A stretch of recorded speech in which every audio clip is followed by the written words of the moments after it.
అందరికీ నమస్కారం. ఈరోజే పవిత్ర వైశాఖ శనివారం. ఈరోజు మనం ఈ వీడియోలో శని భగవానుడు చెప్పిన 2 మాటలను విందాం. ఆ మాటలు వింటే చాలు, కటిక పేదవాడైన కుబేరుడు అవుతాడు. శని భగవానుడు చెప్పిన ఈ మాటలను శ్రద్ధగా విన్నవారికి ధనయోగం కలుగుతుంది. శని దోషాలు ఈ రోజుతో పోతాయి. జీవితంలో కష్టాలు అనేటివి రావు.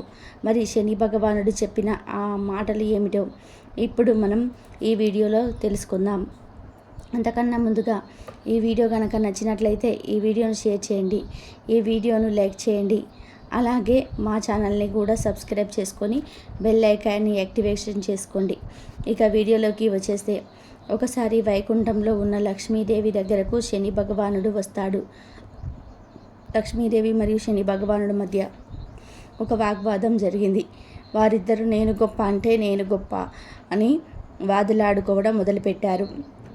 వీరిద్దరి వాదన విన్న శ్రీ మహావిష్ణువు ఒక సలహా ఇచ్చాడు. విష్ణు భగవానుడు ఇలా అంటున్నాడు: మీరు ఇద్దరు కూడా భూలోకానికి వెళ్ళండి. ఎవరైతే మధ్య గుణగణాలు కలిగిన రాజు ఉంటాడో అతని రాజ్యంలోకి వెళ్ళి రాజును మీ ఇద్దరిలో ఎవరు గొప్పో చెప్పమని అడగండి అని విష్ణు భగవానుడు సలహా ఇచ్చాడు. దానికి అంగీకరించిన లక్ష్మీదేవి శని భగవానుడు భూలోకానికి బయలుదేరారు. ప్రయాగ నగరంలోని శ్రీవత్స అనే రాజు ఉన్నాడు. ఆ రాజు చాలా మంచివాడు. ఇతడి గొప్పతనం ఎన్నో నగరాలకి విస్తరించవలసి ఉంది. లక్ష్మీదేవి మరియు శని భగవానుడు రాజ్యసభలో ఉన్న శ్రీవత్స దగ్గరికి వచ్చి, మా ఇద్దరిలో ఎవరు గొప్ప అనే విషయం మేము తేల్చుకోలేకపోతున్నాం. నువ్వు గొప్ప రాజువు కదా, మా ఇద్దరిలో ఎవరు గొప్ప అనే విషయాన్ని నువ్వు తేల్చి చెప్పు అని అన్నాడు. లక్ష్మీదేవి శనిదేవుడి మాటలు విన్న రాజు కొంచెం కంగారు పడ్డాడు. ఇక రాజు మనసులో ఇలా అనుకుంటాడు: ఇప్పుడు నేను మీరిద్దరిలో ఎవరు గొప్ప అని చెప్పను. శనిదేవుడు గొప్ప అని చెప్తే లక్ష్మీదేవికి కోపం వస్తుంది. లక్ష్మీదేవి గొప్ప అని చెప్తే శని భగవానుడికి కోపం వస్తుంది. లక్ష్మీదేవికి కోపం వస్తే నా రాజ్యంలోని సంపదలన్నీ కూడా పోతాయి. శని భగవానుడికి కోపం వస్తే నా రాజ్యాన్ని అష్ట కష్టాలకు గురి చేస్తాడు. రాజు ఆలోచించడం చూసిన లక్ష్మీదేవి శని భగవానుడు ఇలా అంటారు: మేమిద్దరం ఒక వాదన తర్వాత మళ్ళీ వస్తాము. అప్పటి వరకు నీవు ఆలోచించుకొని మా ఇద్దరిలో ఎవరు గొప్పవారో చెప్పు అంటారు. లక్ష్మీదేవి శని భగవానుడు రాజు దగ్గర నుండి వెళ్ళిపోతారు. ఇక రాజు ఎవరు గొప్ప అని చెప్పాలి అని ఆలోచిస్తాడు. ఆ ఆలోచనతో రాజుకు తిండిపై నిద్రపై ఆసక్తి తగ్గిపోయింది. అలా 4 రోజులు గడిచాయి. ఇంకా 3 రోజులే ఉన్నాయి. నేను ఏం చేయాలి అని ఆలోచిస్తూ ఉన్నాడు. రాజు చింతగా ఉండడం చూసి రాణి ఇలా అంటుంది: ఏమైంది? మీరు కొద్ది రోజుల నుండి చాలా ఆందోళనగా ఉన్నారు. ఏమైనా సమస్య వచ్చిందా, లేదా మన నగరానికి ఏదైనా సమస్య రాబోతుందా అని అడిగింది. రాణి అడిగిన ప్రశ్నలకు రాజు ఇలా అన్నాడు: నేను ఒక సమస్యలో ఇరుక్కున్నాను. 4 రోజుల క్రితం నేను రాజ్యసభలో ఉండగా లక్ష్మీదేవి శని భగవానుడు వచ్చారు. వారిద్దరూ వారిలో ఎవరు గొప్ప అనే విషయాన్ని నన్ను చెప్పమని అన్నారు. ఆ మాటలు విని రాణి ఇలా అంటుంది: అయితే మీరు వారిద్దరిలో ఎవరు గొప్ప అని చెప్పారు అని అడిగింది. దానికి రాజు ఇలా అంటాడు: నేను ఎవరు గొప్ప అని చెప్పలేదు. దానికోసం నాకు వారు ఒక వారం రోజులు గడువు ఇచ్చారు. ఇప్పటికి 4 రోజులు అయిపోయాయి, కానీ నాకు సమాధానం దొరకలేదు. దానికోసం వారు నాకు వారం రోజులు గడువు ఇచ్చారు. ఇప్పటికీ నాకు 4 రోజులు అయిపోయాయి, నాకు సమాధానం దొరకలేదు. నేను ఎవరు గొప్ప అని చెప్పను. ఒకరి గొప్ప అని చెప్తే ఒకరికి కోపం వస్తుంది. నేను ఏం చెయ్యను అని రాజు రాణితో అన్నాడు. దానికి రాణి ఇలా అంటుంది: నేను మీకు ఒక సలహా ఇస్తాను. మీరు మీ సింహాసనం కుడి పక్కన బంగారు సింహాసనం ఒకటి వేయించండి. అలానే ఎడమ వైపు వెండి సింహాసనం ఒకటి వేయించండి. ఎప్పుడైతే మీరు లక్ష్మీదేవి శని భగవానుడు మీ వద్దకు వస్తారో వారిని కూర్చోమని చెప్పండి. వారు ఎంచుకున్న కుర్చీలు వారి స్థాయిని, వాళ్ళ గొప్పతనాన్ని చెప్తాయి అని చెప్తుంది. రాణి సలహా విన్న రాజు ఆనందంతో ఉప్పొంగిపోయాడు. మరుసటి రోజు కొంతమందిని పిలిచి బంగారు సింహాసనం, ఒక వెండి సింహాసనం చేయించమని చెప్పాడు. వారం రోజులు గడిచిపోయాయి. లక్ష్మీదేవి శనిదేవుడు రాజు దగ్గరికి వచ్చారు. రాజు వారిని కూర్చోమని చెప్పగా లక్ష్మీదేవి బంగారు సింహాసనంపై, శనిదేవుడు వెండి సింహాసనంపై కూర్చున్నారు.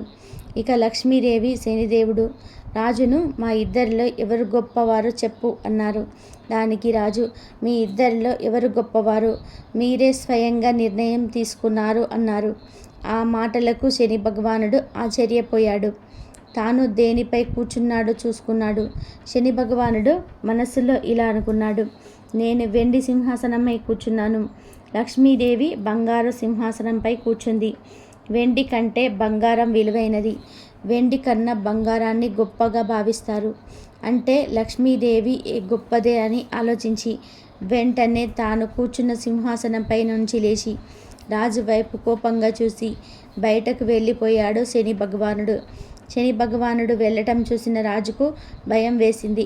వెంటనే లక్ష్మీదేవి ఇలా అంటుంది, నువ్వేమీ భయపడకు, నీకు తోడుగా నేనుంటాను అంటుంది. శనిదేవుడికి కోపం రావడం వల్ల శ్రీవత్స రాజ్యానికి విపరీతమైన కరువు వచ్చింది. రాజ్యంలోనే పంటలు పండలేదు, వానలు కురవలేదు. దానితో రాజ్యంలోని ప్రజలంతా కూడా పక్క రాజ్యానికి వెళ్ళడం మొదలుపెట్టారు. చాలా వరకు కూడా రాజ్యంలోని ప్రజలంతా కూడా రాజ్యాన్ని విడిచి వెళ్ళిపోయారు. అలా ఏడాది గడిచిపోయింది. రాజ్యంలో పరిస్థితులు ఏమాత్రం చక్కబడలేదు.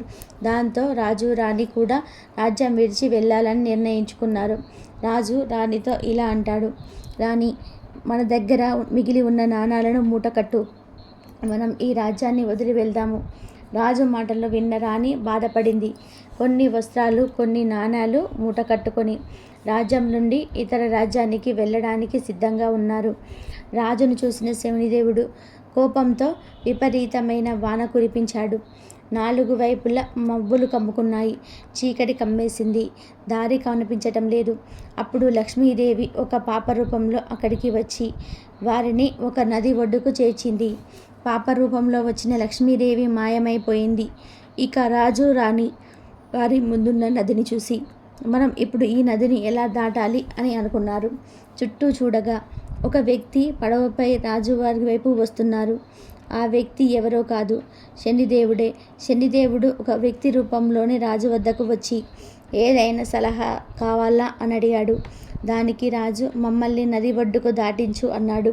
అప్పుడు ఆ వ్యక్తి, రాజా, ఆ పడవలో 2 మాత్రమే సరిపడతారు. ఒకరు నేను, ఇంకొకరు నాతో ప్రయాణించే వ్యక్తి. కానీ మీరు 2 ఉన్నారు. మీతో పాటు కొన్ని మూటలు కూడా ఉన్నాయి అన్నాడు. దానికి రాజు, సరే అయితే ముందు ఈ పడవలో నా భార్య అయిన చిత్రాంగిని ఎక్కించుకో, ఆ తర్వాత నన్ను ఎక్కించుకో, చివరిగా ఈ మూటలను తీసుకొని మా వద్దకు వచ్చాయి అన్నాడు. రాజు మాటలు విన్న ఆ వ్యక్తి సరే అని చెప్పి ముందు రాణిని ఒడ్డుకు చేర్చాడు. ఆ తర్వాత రాజును ఒడ్డుకు చేర్చాడు. చివరిగా రాజుగారు తెచ్చుకున్న మూటలను పడవలోకి ఎక్కించుకొని వస్తున్నాడు. వ్యక్తి రూపంలో ఉన్న శనిదేవుడు నది మధ్యలోకి రాగానే పడవతో సహా మాయమైపోయాడు. రాజు వద్దనున్న డబ్బంతా కూడా శనిదేవుడు తీసుకొని మాయమైపోయాడు. ఇది చూసి రాజు రాణి చాలా బాధపడ్డారు. అయినా సరే ఏం పర్వాలేదు, మనం ఇద్దరం కష్టపడి పని చేసుకుందాం, ఎంతో కొంత ధనాన్ని పోగు చేసుకుందాం అని రాజు రాణికి ధైర్యం చెప్పాడు. రాజు రాణి ఒక నగరానికి చేరుకున్నారు. ఆ నగరంలో చిన్న పాక వేసుకొని నివసించడం ప్రారంభించారు. రాజు కొన్ని కట్టెలు కట్టుకొని వచ్చి ఆ కట్టెలను వంట చేసుకోవడానికి ఇంట్లో ఉంచి మరికొన్ని కట్టెలను అమ్మి ధనం సంపాదించడం ప్రారంభించాడు. లక్ష్మీదేవి దయవల్ల రాజుగారికి గంధం చెక్కలు దొరికాయి. ఆ గంధం చెక్కలను అమ్మి రాజు చాలా ధనాన్ని పోగు చేశాడు. రాజు రాణి ఇద్దరు కూడా సుఖంగా జీవించడం ప్రారంభించారు. రాజు ఆనందంగా ఉండడం చూసిన శనిదేవుడు రాజు ఆనందాన్ని ఎవరు ఎలా చెడగొట్టాలి అని ఆలోచిస్తూ ఉన్నాడు. ఇది ఇలా ఉండగా రాజు నివసిస్తున్న రాజ్యంలో గంధపు చెక్కలను ఒక ప్రాంతం నుండి ఇంకొక ప్రాంతానికి తీసుకొని వెళ్ళడానికి ఒక వ్యాపారి ప్రతిరోజు కూడా నావలో ప్రయాణం చేస్తూ ఉండేవాడు. ఒకరోజు శనిదేవుడు ఆ వ్యాపారి నావను ముందుకు వెళ్లకుండా ఆపివేశాడు. నావ ఎందుకు కదలటం లేదు అని వ్యాపారి ఆలోచిస్తూ ఉన్నాడు. ఇంతలోనే అక్కడికి శనిదేవుడు ఒక బ్రాహ్మణ రూపంలో అక్కడికి వస్తాడు. బ్రాహ్మణుని రూపంలో ఉన్న శనిదేవుడు వ్యాపారితో ఇలా అంటాడు, ఈ గ్రామంలో ఒక ప్రతివ్రత స్త్రీ ఉంది. ఆ స్త్రీని నావ తాకితేనే మీ నావ ముందుకు వెళ్తుంది. వెంటనే ఆ స్త్రీని ఎవరో కనిపెట్టు అని చెప్పి ఆ బ్రాహ్మణుడు అదృశ్యమయ్యాడు. బ్రాహ్మణుడు మాటలు ముందు వ్యాపారి నమ్మలేదు. నావ కదలడానికి చేయవలసిన ప్రయత్నాలన్నీ కూడా చేశాడు. వ్యాపారి ఇలా ఆలోచిస్తాడు, అరే నావ బాగానే ఉంది, నావలో ఎలాంటి రిపేరు లేదు, మరి ఎందుకని ఈ నావ ముందుకు వెళ్ళటం లేదు అని అనుకొని, ఒకవేళ ఆ బ్రాహ్మణుడు చెప్పినట్టుగా ఈ రాజ్యంలో ఉన్న ప్రతివ్రత అయిన స్త్రీ అయిన నావను తాకితే నా నావ ముందుకు కదులుతుందేమో అని చూద్దామని అనుకుంటాడు.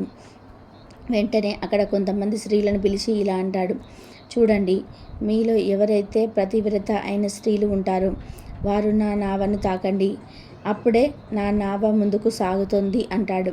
ఆ మాటలు విన్న స్త్రీలంతా ముందుకు వచ్చి ఆ నావను తాకుతారు. కానీ ఆ నావ కదలలేదు. ఇంతలో ఒక స్త్రీ రాణి చిత్రాంగిని ఇలా ఇంటికి వచ్చి నావ విషయం చెప్తుంది. అయితే రాణి చిత్రాంగి నేను రాను అని చెప్తుంది.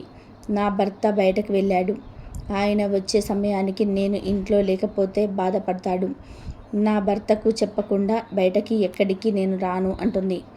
ఆ మాటలు విని ఆ స్త్రీ అక్కడి నుండి నావ ఉండే చోటుకు వెళ్తుంది. ఆమె కూడా ఆ నావను తాకుతుంది. కానీ నావ కదలదు. ఏంటి, ఈ రాజ్యంలో నా నావను ముందుకు నడిపే ఒక స్త్రీ కూడా లేదా అని బాధపడతాడు. అప్పుడు ఒక స్త్రీ ఇలా అంటుంది, ఒక స్త్రీ ఇంకా రాలేదు, తన భర్త కట్టెలు కొట్టడానికి వెళ్ళాడట, తాను తన భర్త వస్తే కానీ ఇల్లు కదిలి రాను అంటుంది. వెంటనే ఆ వ్యాపారి ఇలా అంటాడు, దయచేసి మీరు ఒకసారి ఆమె వద్దకు వెళ్ళి మళ్ళీ ఈ విషయం గురించి చెప్పండి, ఆలస్యమైతే నా వ్యాపారం దెబ్బతింటుంది అని అంటాడు. ఇక ఆ స్త్రీ రాణి చిత్రాంగిని దగ్గరికి వెళ్ళి, నావ దగ్గరకు వెళ్ళి నువ్వు ఒక్కదానికి వెళ్ళి రాలేదు, నువ్వు తాకితే కానీ ఆ నావ కదలటం లేదు అంటుంది. ఆ మాటలు విన్న రాజు, ఏమిటి, నీవు తాకితే తప్ప ఆ నావ కదలదా అన్నాడు. అప్పుడు రాణి, అదేమి నాకు తెలియదు, మీరు ఇంట్లో లేనప్పుడు ఒక స్త్రీ వచ్చి నన్ను నావ దగ్గరకు రమ్మని చెప్తుంది, నేను నా భర్త ఇంట్లో లేను, రాను అని చెప్పాను అని అనగానే దానికి రాజు, ఒకవేళ నిజంగానే నీవు ఆ నావను తాకితే ఆ నావ కదిలితే ఆ వ్యాపారికి మంచి జరుగుతుందేమో అంటాడు రాజు. దానికి రాణి, అదేమీ నాకు తెలియదు, నాకు అక్కడికి వెళ్ళటం ఇష్టం లేదు అంటుంది. దానికి రాజు, చూడు, నీవు ఒకప్పుడు రాణివి, రాణి తన రాజ్యంలో ప్రజలు కష్టంలో ఉంటే చూస్తూ ఊరుకోదు కదా, కాకపోతే ఇప్పుడు నీ స్థాయి మారింది అంతే, కానీ నీవు ప్రజలు కష్టంలో ఉంటే సాయం చేయాలని రాజుకు రాణికి నచ్చజెప్పి ఆ నావ వద్దకు తీసుకొని వెళ్తాడు. నావలో ఉన్న వ్యాపారి రాణి చిత్రాంగిని చూసి ఆమె అందానికి ముగ్ధుడై ఆమెను తనతో తీసుకొని వెళ్ళాలి అని అనుకుంటాడు. రాణి నావపై చెయ్యి వేయగానే నావ కదిలింది. అది చూసి రాజు అక్కడ ఉన్న ప్రజలందరూ కూడా ఆశ్చర్యపోయారు. కొంత సమయానికి ప్రజలు అక్కడి నుండి వెళ్ళిపోయారు. రాజు, రాణి, ఆ వ్యాపారి మాత్రం అక్కడ ఉన్నారు. వ్యాపారి వారిని కృతజ్ఞతలు చెప్తాడు. కానీ ఆ వ్యాపారి మనసులో ఒక చెరువు ఆలోచన వచ్చింది. వెంటనే రాజును వెనక్కి తోసేసి రాణిని నావలో ఎక్కించుకొని చాలా దూరం వెళ్ళిపోయాడు. రాజు చూసేసరికి నావ చాలా దూరం వెళ్ళిపోయింది. రాజు చాలా బాధతో గట్టిగా రాణిని పేరుతో పిలిచాడు. అక్కడ రాణి కూడా రాజును పిలుస్తూ ఉంది. కానీ ఏమీ లాభం లేదు. తర్వాత రాణి చిత్రాంగిని ఆ వ్యాపారుణ్ణి కోపగించుకొని సూర్యభగవానుడిని ప్రార్థించింది. నాకు కురూపి రూపాన్నివ్వు, నేను నా శరీరాన్ని ఎవరికి ఇవ్వను, ఓ సూర్యదేవ నా శీలాన్ని కాపాడండి అని గట్టిగా ప్రార్థించింది. సూర్యభగవానుడు చిత్రాంగిని రూపాన్ని కురూపిగా మార్చేశాడు. ఆమెను చూసిన వ్యాపారి భయంతో ఆమెను తాకే సాహసం కూడా చేయలేదు. ఇక చేసేదేమీ లేక ఆమెను ఆ నావలో నుంచి ఉంచాడు. తనతోనే ఆ నావలో ఇతర దేశాలకు ప్రయాణం చేసేవాడు. ఇక రాజు విషయానికి వస్తే, భార్యను పోగొట్టుకున్న రాజు తనకు ఉన్న ఆస్తినంతా కూడా వదిలేసి ఒక ఆశ్రమానికి వెళ్ళి అక్కడ ఉన్న సాధువులకు, గోవులకు సేవ చేస్తూ ఉన్నాడు. గోవులకు ఆహారం పెడుతూ ఉన్నాడు. అయితే లక్ష్మీదేవి కృప వల్ల ఆవులు వేసే పేడ కాస్త బంగారు ముద్దలుగా వచ్చాయి. ఆ బంగారు ముద్దలతో రాజు చాలా ధనవంతుడయ్యాడు. ఆ బంగారు ముద్దలను బాగా పోగు చేసేవాడు. తన భార్యను తీసుకొని వెళ్ళిన వ్యాపారి ఏదో ఒక రోజు మళ్ళీ ఈ రాజ్యానికి రాకపోడా అని ఆశగా ఎదురు చూస్తూ ఉండేవాడు. ఒకరోజు రాజు బంగారాన్ని కరిగించి ఏదైనా తయారు చేయడానికి ప్రక్క రాజ్యానికి తీసుకొని వెళ్దాం అనుకున్నాడు. అప్పుడు ఆ రాజుకు ఆ వ్యాపారి నావ కనిపించింది. వెంటనే అతన్ని పిలుస్తాడు. రాజుకు ఆ వ్యాపారి మాటలు గుర్తుకున్నాయి. కానీ రాజు ముసుగు వేసుకొని ఉండడం వల్ల వ్యాపారి రాజును గుర్తుపట్టలేదు. వ్యాపారి రాజు వద్దకు రాగానే రాజు ఇలా అంటాడు, అయ్యా, నన్ను ఆ నది ఒడ్డుకు చేర్చండి. నా వద్ద చాలా బంగారం ఉంది. నేను దీనిని కరిగించి నా భార్యకు మంచి ఆభరణాలు చేయించాలని బంగారు ముద్దలో ఉన్న నా మూటలు ఇస్తాడు. ఆ బంగారంపై ఆశపడిన ఆ వ్యాపారి రాజును నావలోకి ఎక్కించుకుంటాడు. రాజు రాణిని వెతికే ప్రయాణిలో ఉండగా వ్యాపారి వెనక నుండి వచ్చి రాజును నీటిలో తోసేస్తాడు. నీటి శబ్దం విన్న రాణి బయటకు చూసేసింది. రాజు నీటిలో పడిపోవడం చూసిన రాణి నావలో ఉండే గాలి తలగడను రాజుకు అందేలాగా విసిరింది. రాజు ఎలాగోలాగా ఒడ్డుకు చేరుకున్నాడు. అక్కడ ఉన్న కొంతమంది ప్రజలు శ్రీవత్సరాజును మీరు ఎవరు, ఎలా ఈ నీటిలో కొట్టుకొని వచ్చారు అని అడుగుతారు. అప్పుడు శ్రీవత్సరాజు నేను నాకున్న సర్వస్వాన్ని కోల్పోయాను అంటాడు. అప్పుడు ప్రజలంతా కలిసి ఆ రాజ్యపు రాజు వద్దకు శ్రీవత్సరాజును తీసుకొని వెళ్తారు. శ్రీవత్సరాజు ఆ రాజ్యపు రాజును చూసి ఇలా అంటాడు, అయ్యా, మాకు మీ రాజ్యంలో ఏదో ఒక పని ఇప్పించండి అని అనగానే ఆ మాటలు విన్న రాజు శ్రీవత్సను పూలమాలికలుగా నియమిస్తాడు. శ్రీవత్సరాజు పూలమాలిగా ఉంటూ చుట్టూ ఉన్న పూల మొక్కలను, చెట్లను అందంగా పెంచడం ప్రారంభించాడు. రాజుకు ఒక కూతురు ఉంటుంది. ఆమె అలంకరణ కోసం తోటలో నుండి కొన్ని పూలను దండగా గుచ్చి ఆమెకు పంపేవారు. అయితే ఒకరోజు రాజు కూతురును చెలికత్తెలతో ఇలా అంటుంది, ఈ మధ్య నాకు వచ్చే పూలమాలలు చాలా అందంగా ఉంటున్నాయి. ఎవరు వీటిని ఇంత అందంగా కడుతున్నారు అని రాజుకు కూతురు అడుగుతుంది. ఆ మాటలు విన్న చెలికత్తెలు, యువరాణి గారు, రాజుగారు కొత్తగా ఒక పూలమాలని ఏర్పాటు చేశారు. ఆయనే ఈ పూలమాలను తయారు చేస్తూ ఉన్నాడు అని అన్నారు. ఆ మాటలకు ఆ యువరాణి ఆ తోటమాలిని చూడ్డానికి వస్తుంది. పూల మొక్కలను ఉన్న శ్రీవత్స అందాన్ని చూసి యువరాణి అతన్ని భర్తగా పొందాలని కోరుకుంటుంది. ఈ విషయాన్ని నేరుగా తన తండ్రి గారికి చెప్తుంది. రాజువైన తన తండ్రి గారు శ్రీవత్సను చాలా కాలంగా చూస్తూనే ఉన్నాడు. ఆయన ప్రవర్తన సామాన్య ప్రజలుగా లేదు.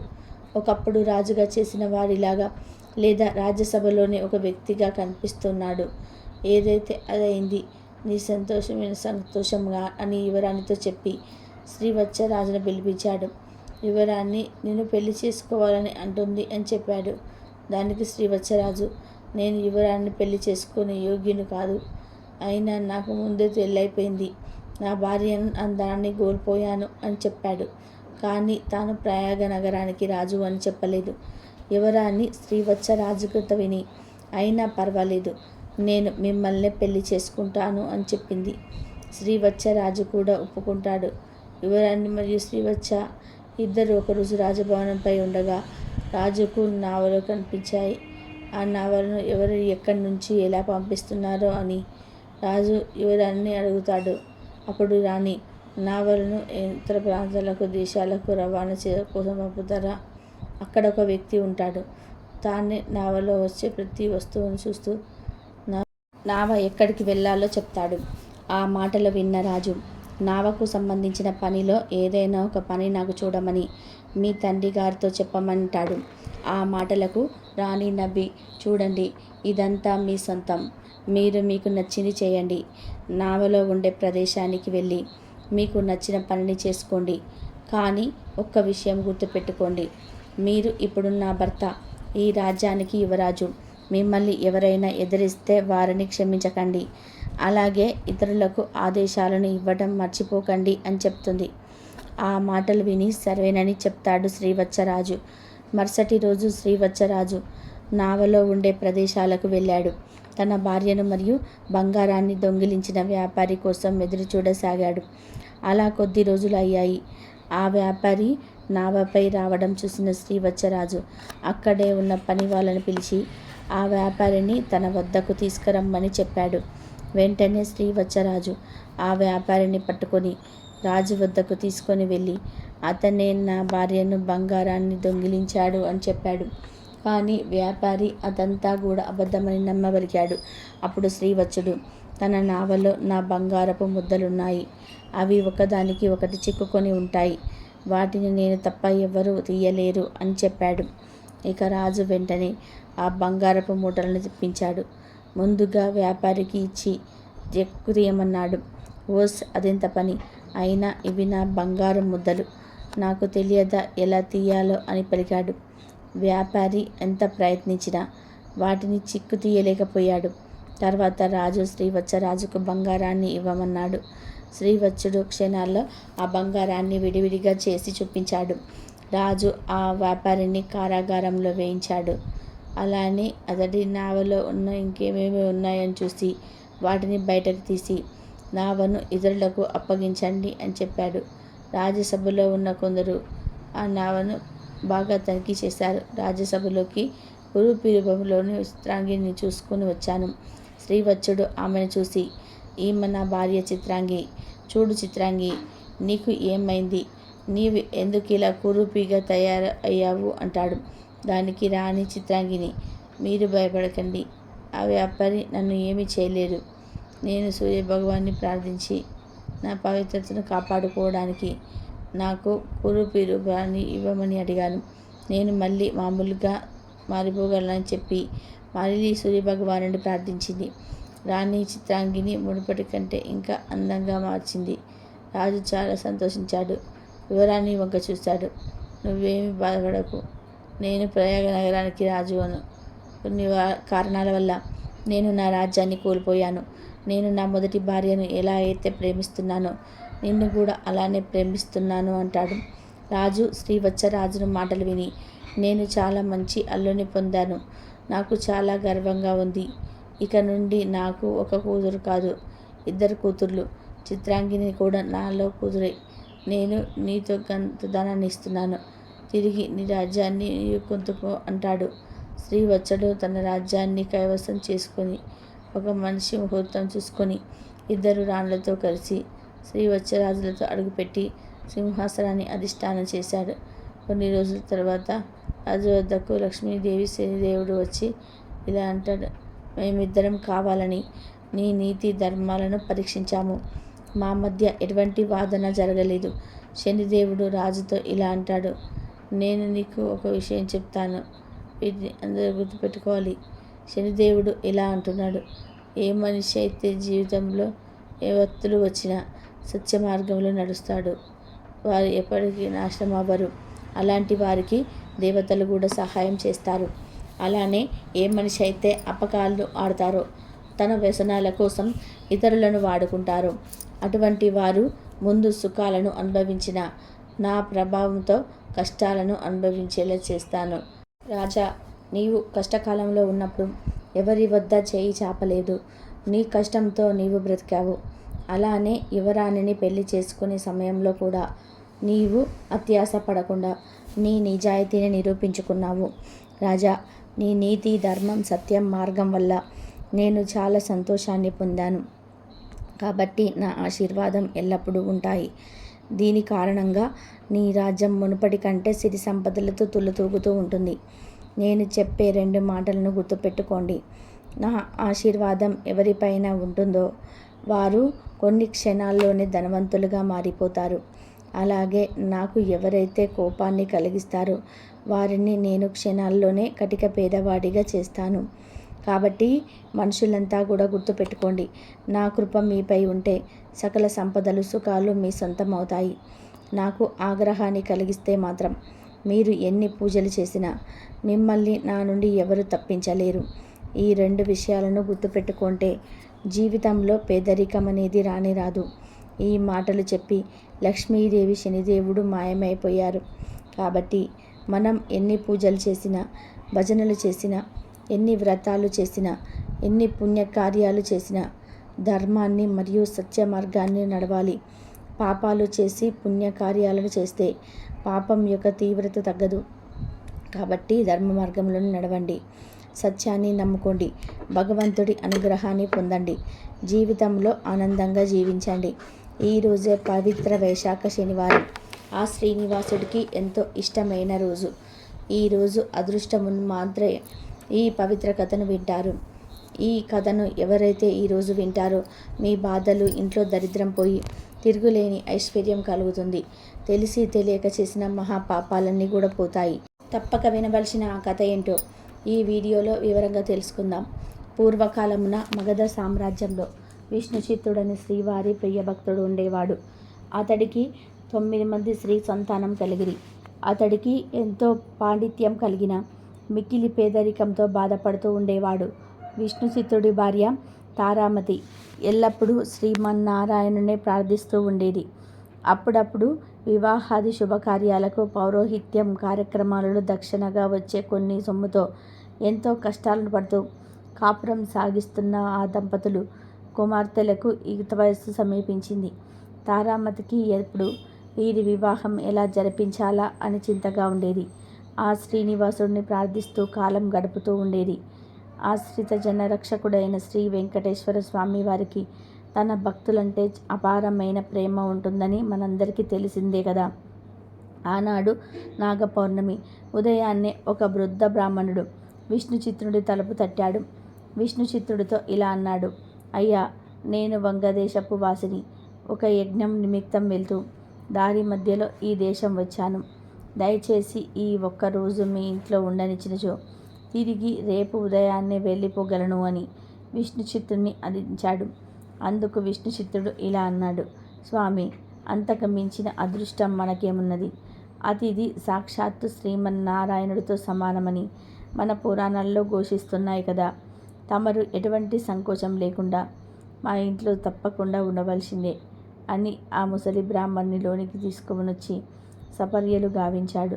ఆ రోజు మధ్యాహ్నం భోజనానంతరం ఆ వృద్ధ బ్రాహ్మణుడు తారామతితో ఇలా అన్నాడు: ఎందుకు తల్లి అంత దిగాలుగా ఉన్నావు? ఏమిటి నీ బాధ? ఏమిటి సంకోచం లేకుండా చెప్పు అన్నాడు.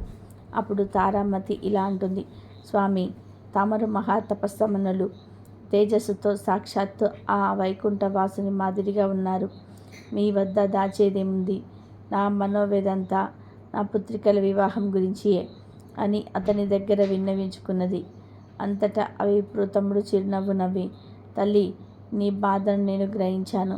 నీ కష్టాలన్నీ కూడా తొలగిపోయి కుమార్తెలకు శుభప్రదంగా వివాహం కావాలంటే ఒక అద్భుత వ్రతం ఉన్నది. అది చెప్తాను వినండి. ఈ వ్రతము ఆచరించిన మీ కష్టాలన్నీ కూడా పటాపంచలు కాగలవు. ఆ వ్రతమే శ్రీ వెంకటేశ్వర వ్రతం. ఈ వ్రతము మిక్కిలి సులభతరము అని చెప్పి ఆ వ్రత విధానమంతా కూడా ఆ దంపతులకు వివరించాడు. అంతటా విష్ణుచిత్తుడు ఇలా అన్నాడు: స్వామి, మహా సంతోషం. ఇంతకు మించిన మహాభాగ్యం ఏముంటుంది? ఎన్నో రోజులు ఎందుకు శుభశీఘ్రం అన్నారు కదా మన పెద్దలు. ఈరోజు మాఘ పౌర్ణమి, ఎంతో శుభదినం. ఈరోజే తమరు సెలవిచ్చిన శ్రీ వెంకటేశ్వర వ్రతమును ఆచరించగలము అని విష్ణుచిత్తులు తారామతి దంపతులిద్దరూ తమ కుమార్తెలందరితో కలిసి ఆ రోజు సాయంకాలమే బంధువులను పిలుచుకొని శ్రీ వెంకటేశ్వర వ్రతమును అత్యంత భక్తి శ్రద్ధలతోనే ఆచరించారు. వచ్చిన భక్తులందరూ కూడా వ్రతం పూర్తయిన వెంబట తీర్థ ప్రసాదాలు స్వీకరించి తమ తమ గృహాలకు వెళ్ళారు. అప్పుడు విష్ణుచిత్తుల వారు భార్య సమేతంగా ఆ బ్రాహ్మణోత్తముడికి పాదాభి నమస్కారాలు చేయించి తమ దంపతులను ఆశీర్వదించవలసిందిగా వేడుకున్నాడు. అప్పుడు ఆ బ్రాహ్మణోత్తముడు వ్రతం చేత ప్రసాదాలొద్దు అని తాము కూడా స్వీకరించి మనోభిష్ట సిద్ధిరస్తు, శ్రీలక్ష్మి శ్రీనివాస కటాక్ష సిద్ధిరస్తు అని ఆశీర్వదించాడు. ఇంతలో చీకటి పడి నిద్ర సమయమైంది. అందులో విష్ణుచిత్తుడు ఆ బ్రాహ్మణుడికి ఒక చిరిగిన దుప్పటి ఇచ్చి కన్నెళ్ల పర్వంతంగా ఇలా అన్నాడు: స్వామి, కడు పేదవాడినైన నాకు ఇంతకు మించి మరి దుప్పటి లేదు. ఈ రాత్రికి నన్ను క్షమించి దీని యందే విశ్రమించవలసింది అని వేడుకున్నాడు. అందుకు ఆ బ్రాహ్మణుడు చిరునవ్వు నవ్వి ఏమీ చింతించవద్దు అని చెప్పి తాను బయట వస్త్రాల్లో పండుకుంటానని చెప్పాడు. కొద్దిసేపటికి అందరూ నిద్ర ఉపక్రమించారు. రాత్రి 4వ జామున ఉరుములు మెరుపులతో పెద్ద వర్షం మొదలైంది. అంతా కటిక చీకటి. గాఢంధకారంలో కంటికి ఏమీ కనరావటం లేదు. విష్ణుచిత్తుడికి బయట పడుకున్న ఆ ముసలి బ్రాహ్మణుడు ఎలా ఉన్నాడో అనే బెంగగా ఉంది. కానీ ఈ గాఢాంధకారంలో ఏమీ కనిపించక ఎప్పుడెప్పుడు తెల్లవారుతుందా అని ఆ రాత్రి గడిపారు ఆ కుటుంబమంతా కూడా. ఇంతలోనే తెల్లవారింది. వాన తేలిక పడింది. బయట బ్రాహ్మణుడు ఏమయ్యాడో, ఎంత బాధపడ్డాడో అనుకుంటూ బయటకు వచ్చిన ఆ దంపతులకు ఒక అద్భుత దృశ్యం కనిపించింది. అక్కడ విప్రోత్తముడు లేడు. చిరిగిన దుప్పటి స్థానంలో పట్టు పీతాంబరం ఉంది. ఆ పీతాంబరంపై శ్రీ వెంకటేశ్వర స్వామి వారి విగ్రహం నుంచి చిరునవ్వుతో కనిపించింది. జరిగిందంతా కూడా ఆ దంపతులకు అర్థమైంది. వారి ఆనందానికి అవధులు లేవు. వచ్చింది సాక్షాత్తు ఆ శ్రీమన్నారాయణుడే. ఆహా, ఏమీ మన భాగ్యము! కానీ ఆ స్వామి వారిని గ్రహించలేకపోతిమే. చివరికి చినిగిన దుప్పటి ఇచ్చినామే అని తలుస్తూ శ్రీ స్వామివారి విగ్రహాన్ని కళ్ళకద్దుకొని ఇంట్లోకి వచ్చారు.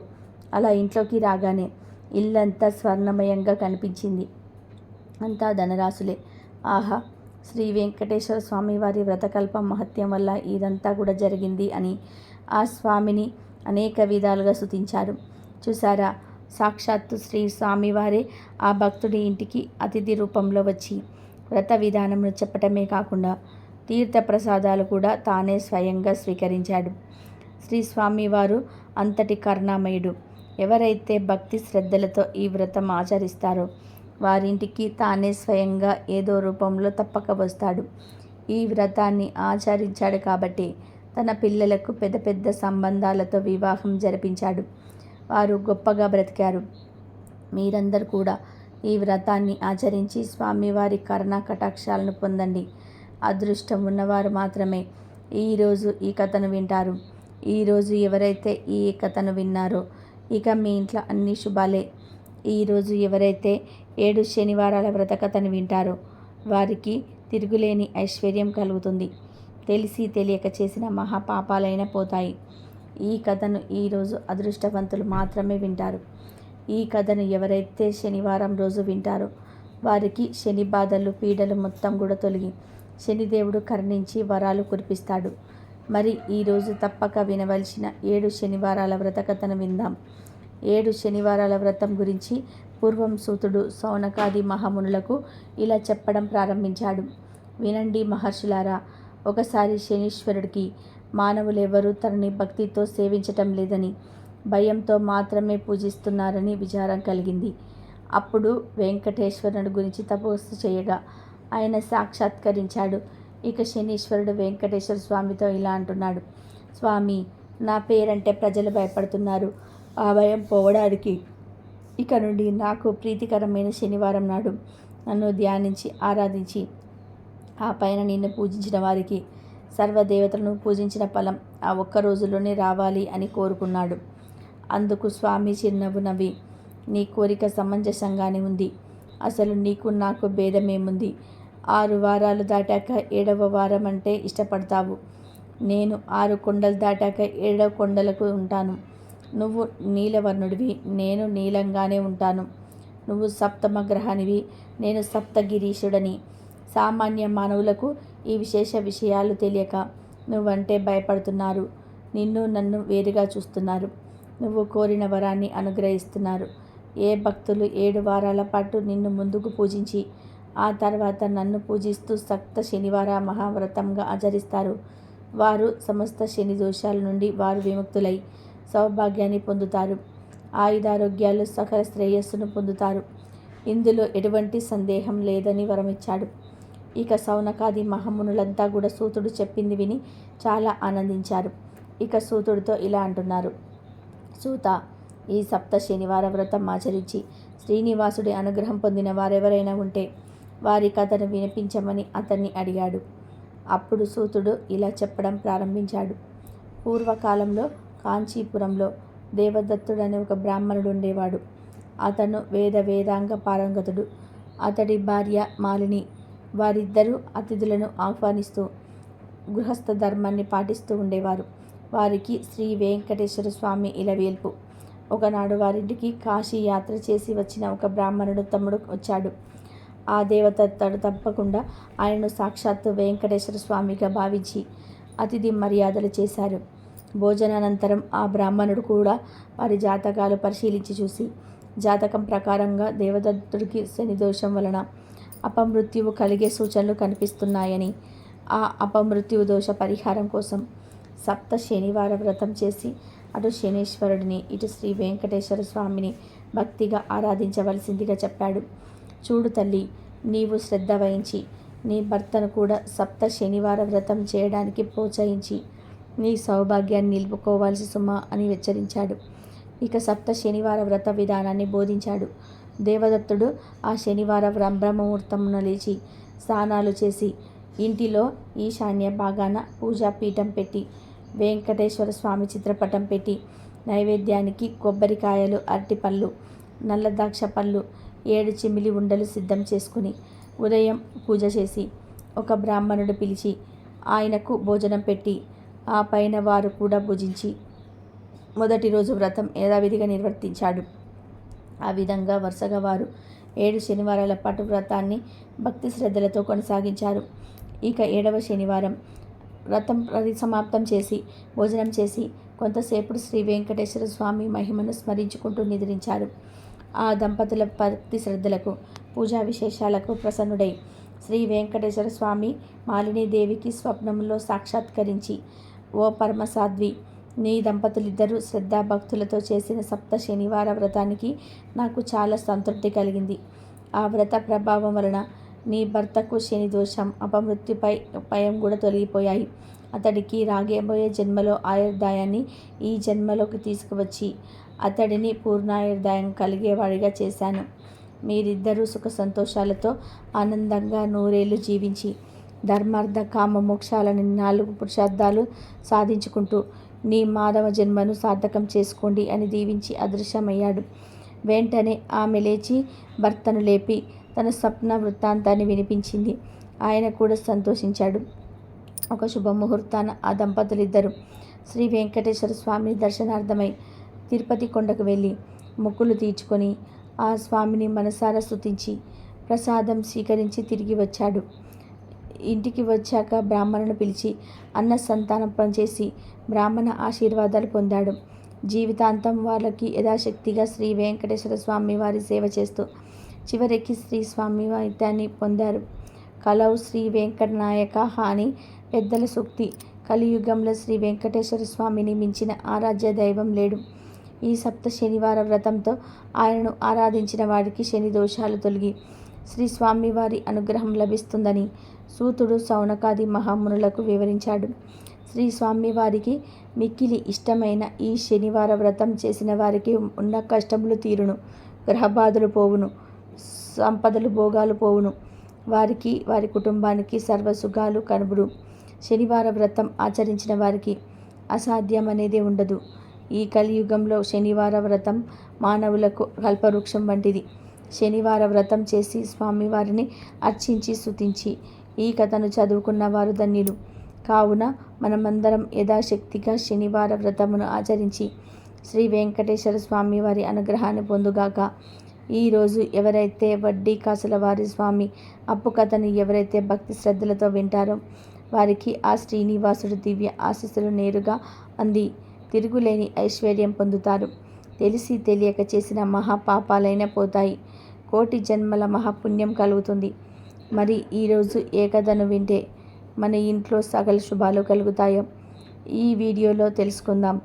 కలియుగ ప్రత్యక్ష దైవం శ్రీనివాసుడి పెళ్లికి వేలైంది. వలచి వలపించిన రమణుని చేపట్టేందుకు ఆ రమణుడికి ఎన్ని కష్టాలు వచ్చాయో వర్ణించటం తరం కాదు. శ్రీహరి లక్ష్మి ఉన్నంత వరకు శ్రీమంతుడే. కానీ ఓవైపు లక్ష్మీదేవి స్వామిని వీడి వెళ్ళిపోయింది. శ్రీనివాసుని చెయ్యి ఖాళీగా ఉంది. లక్ష్మీదేవి లేని దగ్గర లెక్క ఎక్కడిది, రుక్కం ఎక్కడిది. మరోవైపు ఆడపెళ్లివారు ఆ గర్భ శ్రీమంతులు ఆకాశరాజుతో బియ్యం అందుకునే మాటలా. ఆ మాటకు వస్తే శ్రీనివాసుడు మాత్రం ఏమీ తక్కువని. కానీ కాలం వేసి పరిచితులు పేదరికానికి దారితీశాయి. కాలాతీతుడు అయినటువంటి స్వామికి అన్ని విదితమే అయిన విధుని విస్మరించరాదన్న పాఠం ఆ సందర్భం. కన్యాదాత ఆకాశరాజు, పెళ్లి కొడుకు బ్రహ్మాండరాజు. ఇక సందడే సందడి. దేవాది దేవతలు, ఆదిదేవుడు బ్రహ్మదేవుడు, వారి భార్యలు, పరివార జనాలు, ఋషులు అందరూ శ్రీనివాసుని కళ్యాణమూర్తిగా చూడాలని ఉవ్విళ్ళూరుతూ విచ్చేశారు. కానీ డబ్బుల దగ్గరికి వచ్చేసరికి ఎక్కడైనా రాజే. కానీ కాసుల లెక్కలో విషం కూడా రొక్కమే అన్నట్టు. చాలా ధనం కావాలి. మరి ఎలా భోజనాలు పెట్టాలి నాన్నగారు? కాసులు ఏర్పాటు చేయండి అన్నాడు బ్రహ్మగారు. ఏం చేయాలా అని మదనపడుతున్న శ్రీనివాసుని పక్కకు పిలిచి ఆది వరాహ స్వామి క్షేత్రంలో అశ్వత్థ వృక్షం దగ్గరికి తీసుకువెళ్ళాడు శివయ్య. ఆ షెడ్ ఎప్పటికీ అక్కడ ఉంది. అందరూ ముందు అటు గురించి మాట్లాడితే పరువు దక్కదని భయపడ్డారేమో. మరి ఎందుకంటే ఆదిదేవునికైనా హక్కు ఉంటుంది కదా. అలా పరమశివుడు అశ్వత్థ వృక్షాన్ని దగ్గరికి స్వామిని తీసుకుని వెళ్ళి, మన దగ్గర డబ్బులు లేకపోయినా పర్వాలేదు, కానీ నాకు బాగా డబ్బు గల స్నేహితుడు ఉన్నారు, అప్పు చేయవయ్యా అని సలహా ఇచ్చాడు. నా పక్కన ఎప్పుడు కుబేరుడు ఉంటాడు. ఆయన నన్ను పిలిచి నీకు అప్పు ఇవ్వమని చెప్తాను అంటాడు. ఇక శ్రీనివాసుడు సరేనని అంటాడు. ఇక కుబేరుడిని పిలిచి శ్రీనివాసుడికి అప్పు కావాలి, ఇవ్వమని అడిగాడు. అప్పు ఇచ్చేవాడికి పుచ్చుకునేవాడు ఎంతటి వాడైనా లోకువే కదా. ఇక కుబేరుడు ఇలా అన్నాడు, మీకు అప్పు ఇవ్వడానికి అభ్యంతరం ఏముంది, కానీ ఇది కలియుగం కాబట్టి వడ్డీ పుచ్చుకుంటాము, అది తప్పేమీ కాదు కదా. అందువల్ల వడ్డీ ఇస్తేనే అప్పు ఎంత కావాలని అంత ఇస్తానని అన్నాడు. యుగధర్మానికి ఎవరైనా కట్టుబడవలసిందే, అలాగే ఇస్తాము అన్నారు పెళ్లి కొడుకు. ఇక కుబేరుడు ఇలా అన్నాడు, అయితే తీసుకుంటున్న అప్పుకు ఆమె పత్రం రాయాలి అన్నాడు కుబేరుడు. రుణగ్రహి శ్రీనివాస రుణదాత ధనేశ్వర అని రాన్సరి నోటు మీద రాశాడు. హే విలంబినామ సంవత్సరం చైత్రశుద్ధ దశమి మందహాసరే అంటూ అశ్వత్థ వృక్షం కింద నిలబడి 14 లక్షల రామచంద్రమూర్తి ముద్రలు కలిగిన బంగారు కాసులను, అంటే శ్రీరామ మాటలను, ప్రతి 100 కాసులకి 1 కాసు వడ్డీ ఇచ్చేటట్లు, యుగాంతం అయ్యేసరికి అసలు తీర్చేటట్టు నోటు రాసి ఇచ్చి, అయ్యా డబ్బు ఇమ్మని అడిగాడు.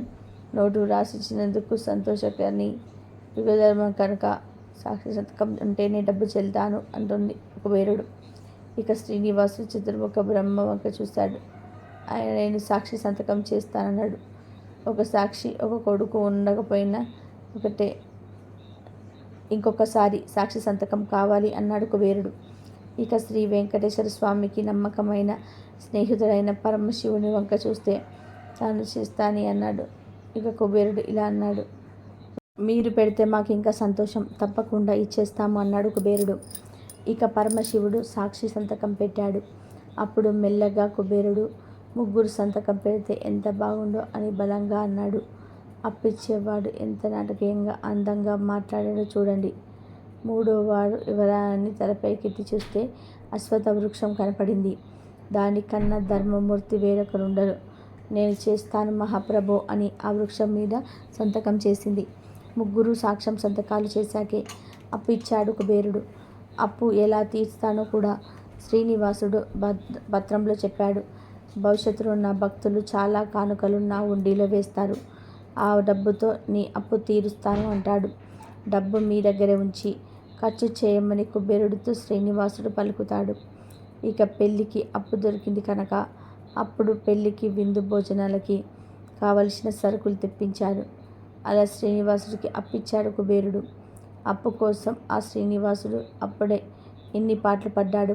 ఇప్పటికీ ఆ పత్రం తిరుమలలో ఉంది. అందుకే ముక్కు పిండైనా సరే మొక్కులు వసూలు చేసుకుంటాడు ఆ వడ్డీ కాసులవాడు. ఆ విధానంగా శ్రీనివాసుడు పెళ్ళి రంగరంగ వైభవంగా జరిగింది. ఈ కథను ఈరోజు ఎవరైతే విన్నారో వారు అదృష్టవంతులే. వారి యొక్క జన్మజన్మల పాపాలు మొత్తం ఈ రోజుతో పోతాయి, సకల శుభాలు కలుగుతాయి. ఇక ఈరోజు తప్పక వినవలసిన మహాకథ గురించి విందాం. ఈ పవిత్ర కథను వల్ల భవిష్యత్తుల పురాణంలోని కథ. కలియుగ ప్రత్యక్ష దేవుడైన శ్రీ వెంకటేశనాథుడికి అఖిలాండ కోటి బ్రహ్మాండ నాయకి అయిన పద్మావతి దేవిని కన్యాదానం ఇచ్చిన మహానుభావుడు తొండమండలాధీశుడైన ఆకాశరాజు. తొండమానుడు ఆకాశరాజు సోదరుడు, అమిత శ్రీనివాస భక్తుడు. స్వామి ఆజ్ఞపై తిరుమల భవ్య మందిర నిర్మాణాన్ని చేయించిన ధన్యజీవి. బ్రహ్మాది దేవతలు నిత్యం వచ్చి శ్రీ వెంకటేశ్వరుని సేవించుకునేది తొండమాడు కట్టించిన ఆలయంలోనే. తొండమానుడు ఎంతటి భక్తుడంటే నిత్యము స్వామితో సంభాషణలు చేసేవాడు. ఇలా ఉండగా ఒకరోజు ఆకాశవాణి ఇలా పలికింది, ఆహా ఎంత పుణ్యం చేసుకున్నావయ్యా, శ్రీనివాసుని ప్రతి కైంకర్యము నీ చేతుల మీదుగా శ్రద్ధాభక్తులతో రంగరంగ వైభవంగా చేస్తున్నావు రాజా, నీ వంటి విష్ణు భక్తుడు లేడయ్యా అని అన్నది. అంతవరకు స్వామి గురించి తప్పు ఏమీ ఆలోచించకుండా తొండమానుడు ఆకాశవాణి మాట నెరవేరింది కదా, నా వంటి భక్తుడు అరుదు అని అనుకున్నాడు. ఆహా, అహంకారం ఎంత దారుణమైనది! చివరికి మహనీయుడైన తొండమానుని సైతం విడవలేదు. అహంకారమే సర్వ దుర్దాలకు మూలం. అహంకారం, గర్వం ఎంత కొంచెమైనా అది ఉన్నవాడిని నిలువున దహించి వేస్తుంది. కానీ సామాన్యుడా ఒకసారి త్రికరణ శుద్ధిగా శరణు వేడిన పరమశత్రువునైనా సరే దరి చేస్తాడు. అలాంటి సర్వసుగుణవంతుడు మహాభక్తుడైనటువంటి తొండమానుని పతనం జరగనిస్తాడా? లేదు. వెంటనే తొండమానుడికి గుణపాఠం నేర్పాలని నిశ్చయించుకున్నాడు స్వామి. ఒకరోజు తొండమానుడు స్వామితో సంభాషిస్తూ ఇలా అన్నాడు. నా వంటి భక్తుడు ఈ ముల్లోకాల్లో లేడు. అసలు నేను తప్ప నీకు నిజభక్తుడు ఎవరైనా ఉన్నారా దేవాధిదేవ అని ప్రశ్నించాడు జగన్నాటక సూత్రధారి అయినప్పటికీ చిరు మందహాసంతో సమాధానమిచ్చి. ఆ తొండమానుడికి గుణపాఠం చెప్పే నాటకానికి అప్పుడే శ్రీకారం చుట్టాడు. ఒకరోజు తొండమానుడు రోజులాగానే ఉదయాన్నే స్వామి దర్శనం చేసుకొని ఇచ్చల భక్తితో ఆ పరమ పురుషుని ధ్యానించి కలిదోష నివారణములైన శ్రీపాదములను చూశాడు. శ్రీవడి పాదముల చుట్టూ ఉన్న కోట్లాది సౌకర్య మండలాల వారు ప్రకాశిస్తున్నాయి తొండమానుడు పూజించిన సువర్ణ కమలాలు.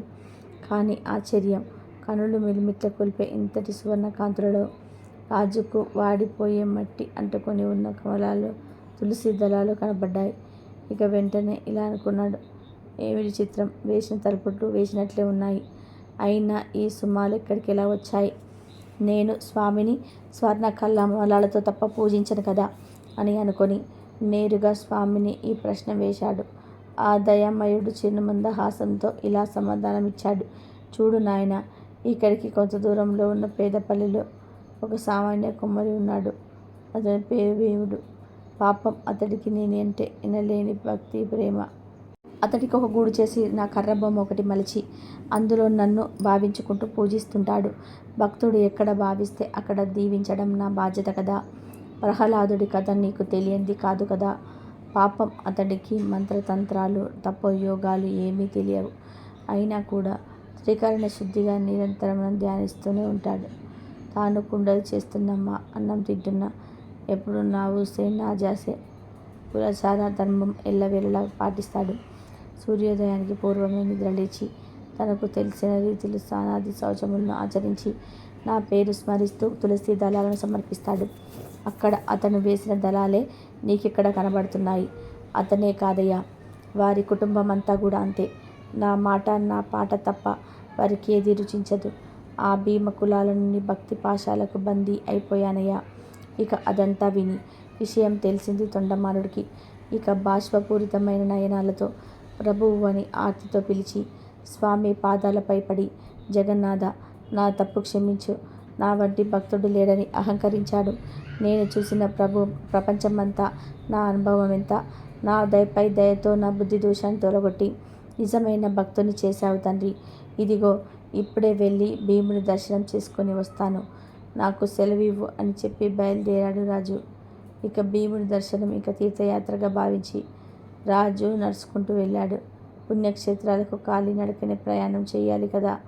భీముని ఇల్లు చేరాడు రాజు.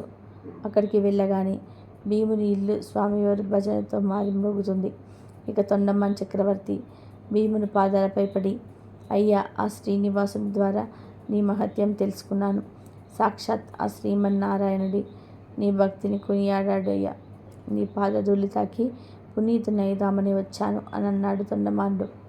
ఇక భీముడు, చక్రవర్తి ఏమిటి, నా పాదాలు తాకడం ఏంటి అని వెనక్కి జరిగిపోయి చేతులు జోడించి ఇలా అన్నాడు. రాజా, అంత పని చేయొద్దు.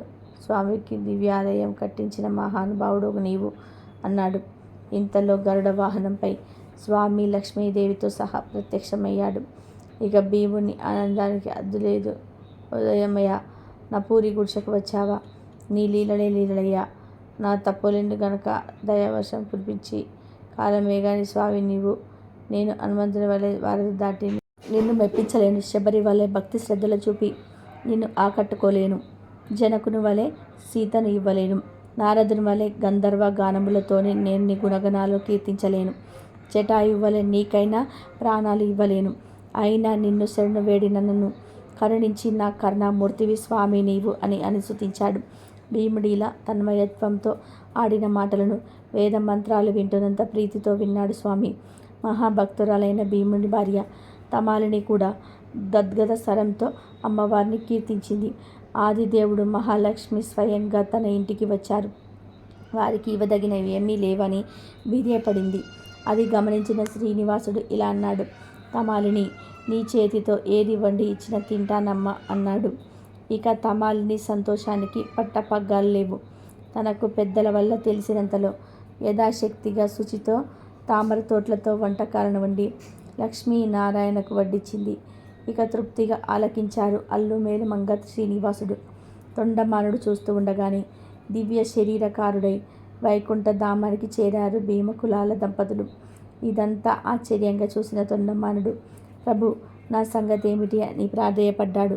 అప్పుడు జగన్మాతకు ఇలా అన్నాడు, నా రాజా, తర్వాత జన్మలు నీ వీరాగివై నా ఏకాంత భక్తుడవు అవుతావు. అప్పుడు తప్పక నేను ముక్తి లభిస్తుంది అని చెప్పి తొండమానుడి నివారించాడు. ఇలా తొండమానుడికి భీముడికి ముక్తిని ప్రసాదించాడు శ్రీ వెంకటేశుడు. అహంకారం ఎంతటి వారికైనా ఎంత కొంచెమైన తగదు. మహనీయుడైన తొండమానుడికి అహంకారం వల్ల భంగపాటు తప్పలేదు. ఇక సామాన్యులమైన మన సంగతి ఏమిటి? కాబట్టి మనం ఎల్లప్పుడూ వినయ విధేయతలతో ఉండాలి. ధర్మం, కర్తవ్యం పాటిస్తూ స్వామిని నిష్కల్మషమైన భక్తితో కొలిచేవారిని కరుణిస్తాడు భగవంతుడని నిరూపించాడు భీముడు. కులం కన్నా గుణం ప్రధానం కదా. కాబట్టి అదృష్టవంతుడు మాత్రమే ఈరోజు ఈ కథను వింటారు. ఈ కథను ఈరోజు ఎవరైతే విన్నారో మీ ఇంట్లో సకల శుభాలు కలుగుతాయి. ఈరోజు శ్రీవారి కళ్యాణం కథను ఎవరైతే వింటారో వారి ఇంట్లో అన్ని శుభాలే కలుగుతాయి. ఎలాంటి పాపాలైనా పోయి కోటి జన్మల మహాపుణ్యం వస్తుంది. జీవితంలో దరిద్రం దరిచేరదు. మరి ఎంతో పవిత్రమైన శ్రీవారి కళ్యాణం కథను ఇప్పుడు విందాం. పూర్వం మునులందరూ ఒకచోట సమావేశమై శ్రీ వెంకటేశ్వరుని వైభవం వర్ణింపమని సూతుడిని ప్రార్థించారు. దానికి సూతుడు బ్రహ్మానంద భరితుడై, ఇంతకంటే వినదగినది చెప్పదగినది ఏముంటుంది? తప్పక చెప్తాను వినండి అని ఇలా కథ చెప్పడం ప్రారంభిస్తాడు. కలియుగంలో శ్రీ వెంకటాచలం పరమ ప్రశస్తమైన పుణ్యక్షేత్రం. దాని మహిమ వింటే చాలు సకల శుభాలు చేకూరుతాయి. కృతయుగంలో వృషభాద్రి అని, త్రేతాయుగంలో అంజన పర్వతమని, ద్వాపర యుగంలో శేషశైలమని పిలువబడే గిరివరమే కలియుగంలో వెంకటాచలమని పేరు వహించింది. యుగభేదాన్ని బట్టి ఆ పర్వతానికి నామభేదాలు ఏర్పడ్డాయి. వేం ప్లస్ కథ అనగా సర్వ పాపాలను ధరించేది అనే అర్థం. పూర్వం కశ్యకాది మహర్షులు గంగాజలంలో యజ్ఞం చేయడానికి పూనుకున్నారు. నారద మహర్షి అక్కడికి వచ్చి, మీరీ యాగంను ఎందుకు చేస్తున్నారు? ఈ క్రతుఫలం ఎవరికి చెందుతుంది? దేవతలలో ధ్యానింపదగిన వారెవరు అని వారిని ప్రశ్నించారు. ఆ పలుకులు విని యోగులందరూ కూడా సంశయంలో పడతారు. ఎటు తేల్చలేక సందేహం నివారింపమని భృగు మహర్షిని వేడుకుంటారు. వేల్పులందరినీ పరీక్షిస్తే గాని వారి యోగ్యతలు నిర్ణయించడానికి వీలు కాదంటూ భృగు మహర్షి మొట్టమొదట బ్రహ్మలోకానికి ప్రయాణమై వెళ్తాడు. ఆ సమయంలో చతుర్ముఖుడు సరస్వతీ సమేతుడై పాలకులతో ఏదో మందటిస్తూ ఉంటాడు. వచ్చిన మునీంద్రుని పట్టించుకోడు. దానితో మహర్షికి బ్రహ్మదేవుడు అపూజ్యుడనే భావం కలుగుతుంది. అతను అక్కడి నుండి ఉటావుటిన కైలాసానికి పోతాడు. కైలాసంలో శంభుడు పార్వతీదేవితో విహరిస్తూ ఆ ఋషి వంక కన్నెత్తైనా చూడడు. అందువల్ల శంకరుడు కూడా అపూజ్యుడే అని ముని నిర్ణయించుకుంటాడు. వెంటనే ఆ చోట నుండి శ్రీ మహావిష్ణువు దగ్గరకు వైకుంఠ నగరానికి వస్తాడు. అప్పుడు వైకుంఠంలో శ్రీ మహావిష్ణువు లక్ష్మీదేవితో వినోదిస్తూ శేషశైలను అలంకరించుకుంటాడు. తన లోకమే తనదిగా ఉన్న మాధవుని చూడగానే మహర్షికి కోపం అద్దుమీరుతుంది. వెంటనే అతను లక్ష్మీపత వక్షస్థలాన్ని కాలితో తంతాడు.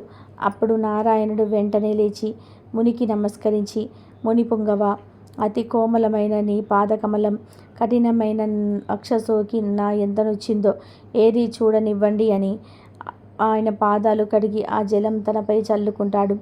అహంకారానికి కారణమైన మూడో నేత్రాన్ని తాను చిరిపివేస్తాడు. భృగు మహర్షి తను చేసిన తప్పుకు ఎంతో పశ్చాత్తాపడతాడు. ఇక లక్ష్మీదేవి ఎంతో కోపిస్తుంది. వాసుదేవుని వక్షస్థలం తన నిలయం.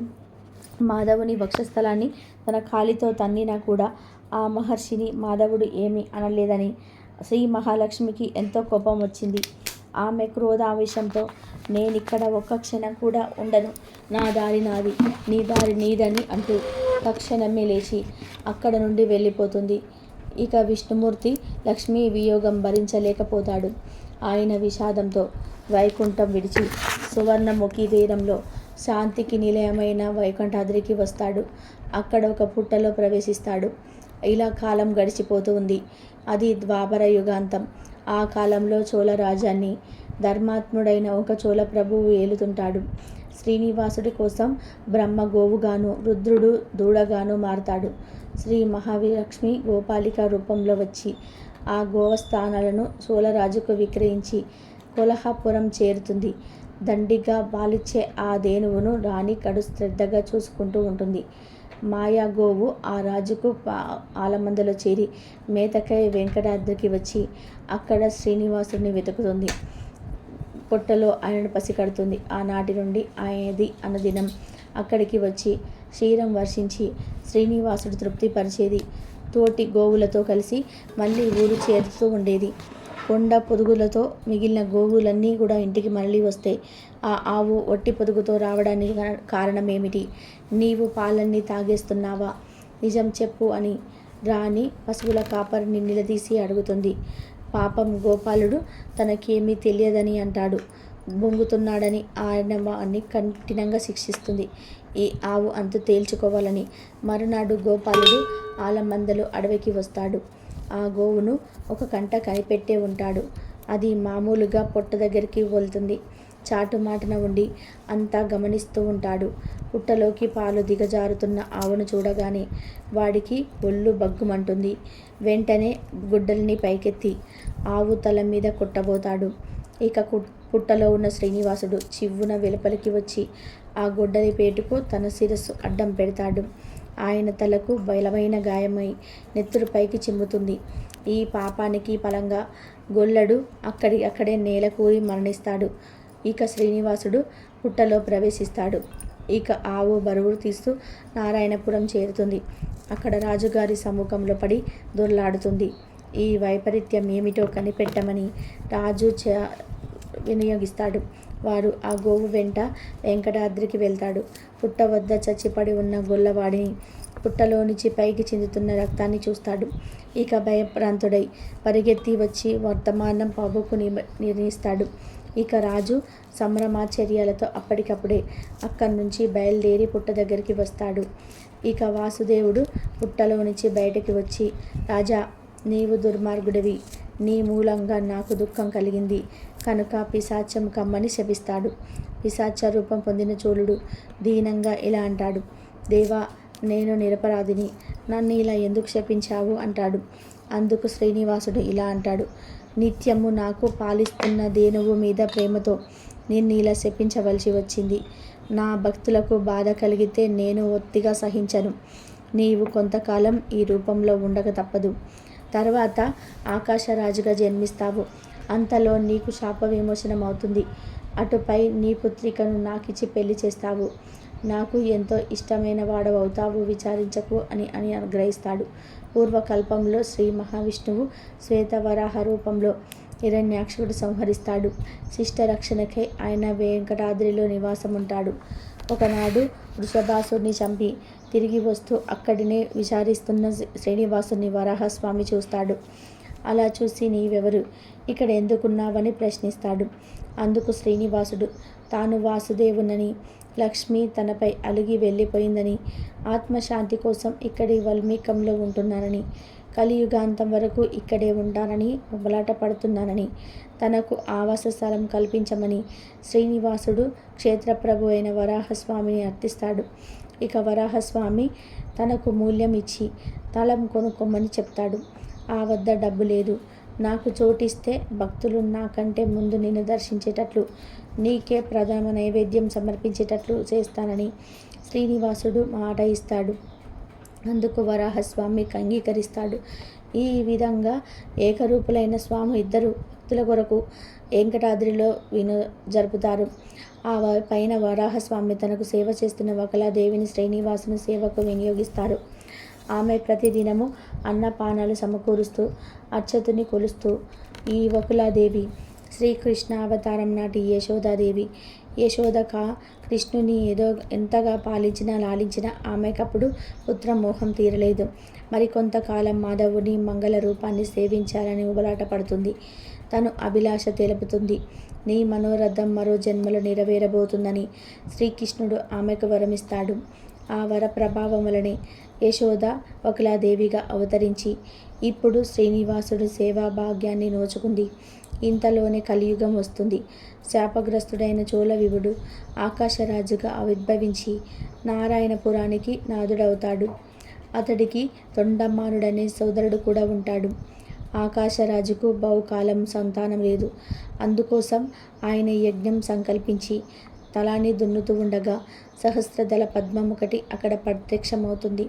అందులోని ఒక స్త్రీ శిశువు కనిపిస్తుంది. రాజు ఆ వింత శిశువును ఆశ్చర్యంతో చూస్తూ ఉండగా ఆకాశవాణి ఇలా పలుకుతుంది. రాజా, ఈమెను నీ కుమార్తెగా స్వీకరించి పెంచి పోషించు. ఈ బిడ్డ వలన నీకు అపారమైన ఐశ్వర్యం లభిస్తుంది అంటుంది. ఇక రాజు ఎంతో సంతోషించి ఆ పసికందును పతి అయిన ధర్మదేవికి అప్పగించి పద్మం నుండి ప్రవహించింది గనక ఆమెకు పద్మావతి అనే నామకరణం చేస్తాడు. పద్మావతి ఇంటికి వచ్చిన శుభవేళ ఎలాంటిదో కానీ వెంటనే రాణి మళ్ళీ గర్భం దాలుస్తుంది. నవమాసాల నుండి ఒక పుత్రుని కంటుంది. అతడికి ఆకాశరాజు వసుదానవుడు అని పేరు పెడతారు. రాజదంపతులు బిడ్డలిద్దరినీ అల్లారు ముద్దుగా పెంచుతారు. పద్మావతి యుక్త వయస్కురాలవుతుంది. తండ్రి ఆమెకు అన్ని విధాలుగా అనురూపుడైన వరుడి కొరకు అన్వేషిస్తాడు. ఒకనాడు చెలికత్తెలతో పద్మావతి ఉద్యానవనంలో విహరిస్తూ ఉంటుంది. అక్కడికి ఆకస్మికంగా నారదుడు వచ్చి ఆమె చేయి చూసి, నీకు లోకేశ్వరుడైన నారాయణుడు నాథుడు కావున్నాడు అని జోస్యం చెప్పి అంతర్ధానమవుతాడు. ఆ రోజే శ్రీనివాసుడు గుర్రమెక్కి కిరాత వేషంలో వెంకటాద్రి నుండి వేటకు బయలుదేరతాడు. ఒక మదపుడు ఏనుగును తరుముకుంటూ వస్తాడు. అలా వచ్చి పద్మావతి తన సకులతో విహరిస్తున్న బ్రహ్మదవనంలోకి ప్రవహిస్తాడు. పద్మావతి శ్రీనివాసుడు పరస్పరం చూసుకుంటారు. వెంటనే చెలికత్తెలు కూడా ఇలా అంటారు.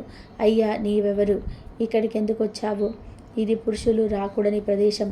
సత్వరం వెళ్ళు అని హెచ్చరిస్తారు. దానికి శ్రీనివాసుడు ఇలా అంటాడు. నేను మీ రాజపుత్రిక కొరకు వచ్చాను. నాకు ఆమెతో పని ఉంది అంటాడు శ్రీనివాసుడు. దానికి చెలికత్తెలు, ఏమిటా పని? అసలు నీవెవరు? నీ పేరేమిటి? ఊరేమిటి? కులగోత్రాలేమిటి? నీ తల్లిదండ్రులు ఎవరు అని వారిని గర్దిస్తారు. అప్పుడు శ్రీనివాసుడు, చెప్పితిని కదా నీ రాజకుమార్తె కోసం వచ్చానని, నేను ఆమెతోనే మాట్లాడాలి అనుకుంటాడు.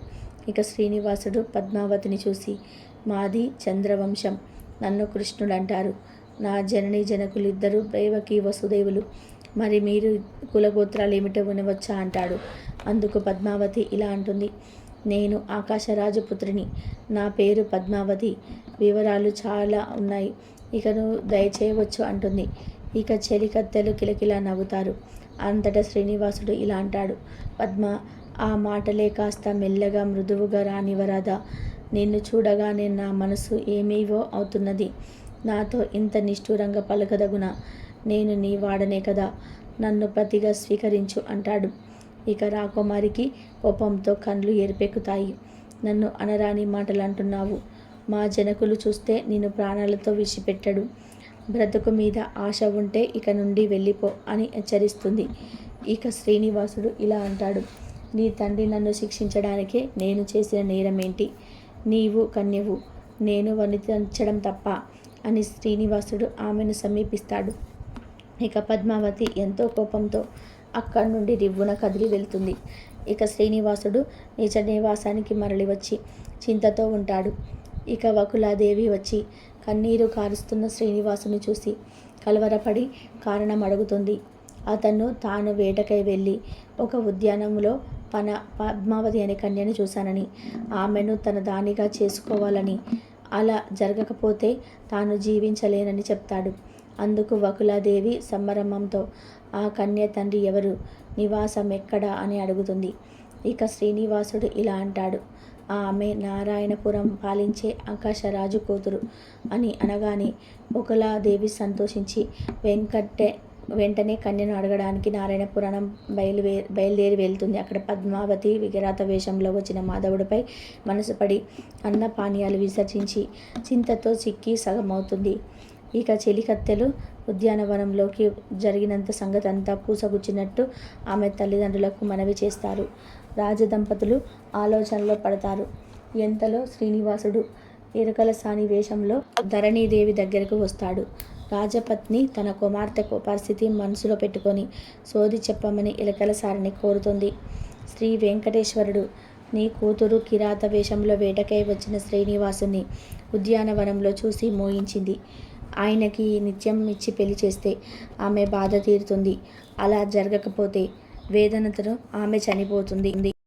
ఇప్పుడే శేషశైలం నుంచి ఒక వృద్ధురాలు పెళ్లి రాయబారానికై నీ చెంతకు వస్తుంది. నీరు సంశయం పడకుండా వెంటనే వివాహ నిర్ణయం చేయండని వెళ్ళిపోతాడు. ఎరకలసాని అలా వెళ్ళగానే ఒకలాదేవి ధరణీదేవి దగ్గరికి వస్తుంది. తాను కన్యార్థమై వెంకటాద్రి నుండి వచ్చానని శ్రీనివాసుని కులగోత్ర నామ నక్షత్రాలు వివరిస్తుంది. రాజదంపతులు తమ కూతురికి తగిన వరుడే లభించినందుకు ఆనందభరితుడై బృహస్పతితో సమాలోచన చేసి వైశాఖ శుక్ల దశమి నాడు శుక్రవారం శ్రీనివాసుడికి పద్మావతికి ఇచ్చి పరిణయం చేయడానికి లగ్నం పెట్టి శకుని ద్వారా శుభలేఖను తిరుమలకు పంపుతాడు.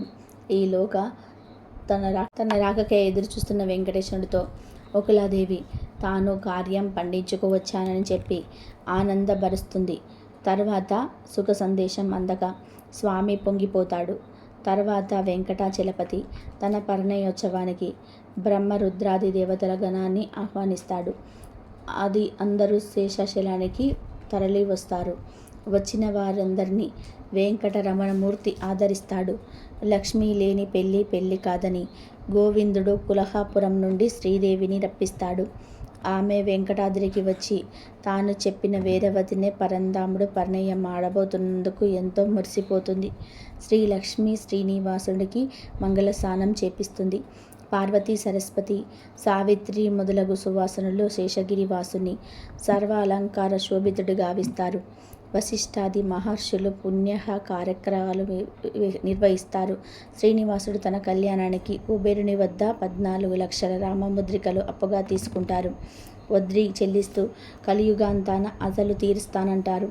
ఈ పైకంతో శ్రీనివాసుడు 3 కోటి దేవతలకు అశేష ఋషిగణాలకి కృష్ణాన్న సంతర్పణ చేస్తారు. ఆ మరునాడు స్వామి సపరివారంగా నారాయణపురానికి బయలుదేరతాడు.